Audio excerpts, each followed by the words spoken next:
ಆನೆಯಂದದಿ ಕೂಗಲರಿಯೇ ದಾರಿ ಎಂದದಿ ಕರೆಯಲರಿಯೇ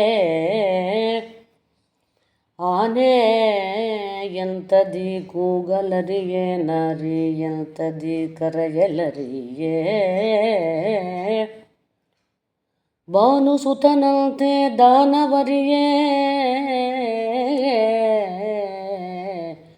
ಪರೀಕ್ಷತನಂತೆ ಶ್ರವಣನರಿಯೇ ಭಾನುಸುತನಂತೆ ದಾನವರಿಯೇ ಪರೀಕ್ಷತನಂತೆ ಶ್ರವಣನರಿಯೇ ಹರಿಶ್ಚಂದ್ರನಂತೆ ಸತ್ಯವರಿಯೇ ಧರ್ಮಜನಂತೆ ಶಾಂತವನರಿಯೇ ಹರಿಶ್ಚಂದ್ರನಂತೆ ಸತ್ಯವರಿಯೇ ಧರ್ಮಜನಂತೆ ಶಾಂತವರಿಯೇ ಏನು ಕಂಡು ಎನ್ನ ರಕ್ಷಿಪಿಯೋ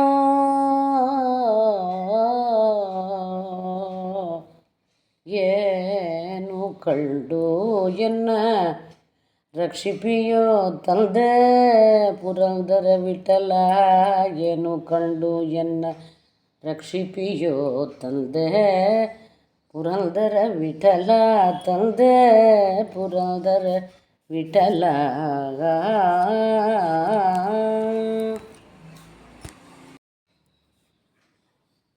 ಹರೇ ಕೃಷ್ಣ. ಮತ್ತೊಂದು ತಂದೆ ಪುರಂದರ ದಾಸರ ಊಹಾಭೋಗ. ನಾನು ಇಂಥ ಭಕ್ತಿ ಮಾಡಲ್ಲವಲ್ಲ ಇವರಂಗಲ್ಲ, ನನ್ನ ನೀನು ಹೇಗೆ ರಕ್ಷಣೆ ಮಾಡುತ್ತಿ ಅಂತ ಕೇಳ್ತಾರೆ.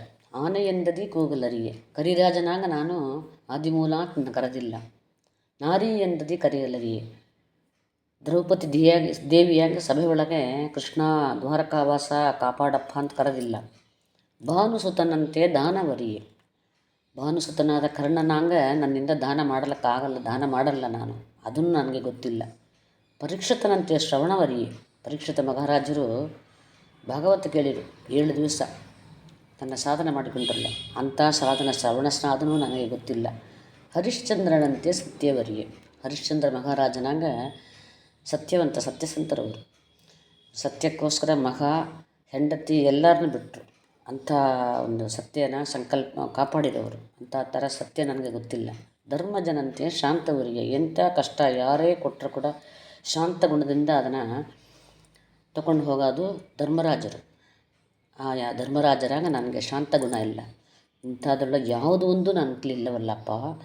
ನನ್ನ ಏನು ಕಂಡು ನನ್ನ ಮೆಚ್ಚಿ ನೀನು ನನ್ನ ರಕ್ಷಣೆ ಮಾಡ್ಲಿಕ್ಕೆ ಹೋಗುತ್ತೆ ತಂದೆ ಪುರಂದರ ನನಗೆ ಏನೂ ಗೊತ್ತಿಲ್ಲ, ಕಾಪಾಡು ಅಂತ ಕೇಳಂಗ ಈ ಊಹಾಭೋಗನ ಒಂದು ನಮಗೆ ಕೊಟ್ಟಿದ್ದಾರೆ ಅವರು. ಅದರಿಂದ ಇದರಲ್ಲಿ ಯಾವುದಾದ್ರು ಒಂದು ರೀತಿಯಿಂದ ನಾವು ಭಗವಂತನ ಧ್ಯಾನ ಮಾಡಬೇಕು ಎಂಬುದು ತಾತ್ಪರ್ಯ. ಶ್ರೀಕೃಷ್ಣಾರ್ಪಣಮಸ್ತು.